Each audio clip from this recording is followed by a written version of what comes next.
দেখো, লাল আলোর চেয়ে বেগুনি আলোর কম বা বেশি এই টাইপের কোশ্চেন কিন্তু তোমরা অনেক পাবে। তো এটা কিভাবে আমরা মনে রাখতে পারি সহজ উপায়? দেখো, বেনি আসহ কলা, দৃশ্যমান আলোগুলো হচ্ছে আমাদের এগুলো। তো এক্ষেত্রে আমাদের 19 থেকে উপরের দিকে বেশি কী কী? কবি বেশি। কতে কি? কতে হচ্ছে কম্পাঙ্ক, আর বিতে হচ্ছে বিচ্যুতি বিক্ষেপণ কোণ। আর নিচের দিকেরগুলোর বেশি কি? বেদ বেশি, মানে উপর থেকে যত নিচে আসবে তত বাড়বে কি? ব্যতিচার, বেগ, তরঙ্গ দৈর্ঘ্য। এখন তোমরা একটা সূত্র জানো, ই ইকুয়াল টু এসি ভাগ ল্যামডা। তাহলে এখান থেকে আমরা লিখতেই পারি ই সমানুপাতিক 1 ভাগ ল্যামডা। তাহলে এখানে ই এর সাথে ল্যামডা সম্পর্কটা কি? ব্যস্তানুপাতিক।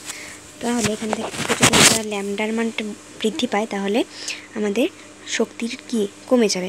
আবার যদি তরঙ্গ দৈর্ঘ্য কমে তাহলে আমাদের শক্তিটা বেড়ে যাবে। তাহলে এখানে আমরা বলতে পারি উপরের দিকেরগুলোর কি? তরঙ্গ দৈর্ঘ্য কম, তাহলে ওগুলোর শক্তি বেশি।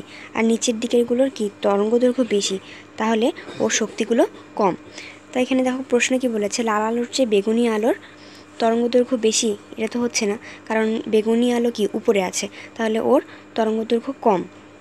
এরপরে কি বলেছে? কম্পাঙ্ক কম। এটাও ভুল, কারণ হচ্ছে যেহেতু বেগুনি আলো উপরের দিকে, তাহলে এর কম্পাঙ্ক বেশি হবে। এরপরে কি? বিচ্যুতি কম। এটাও ভুল, কারণ হচ্ছে বেগুনি আলো আমাদের সবার উপরে, আর উপরের দিকে যেগুলো থাকে সেগুলোর বিচ্যুতি বেশি। বিক্ষেপণ বেশি। এটা হচ্ছে আমাদের অ্যান্সার।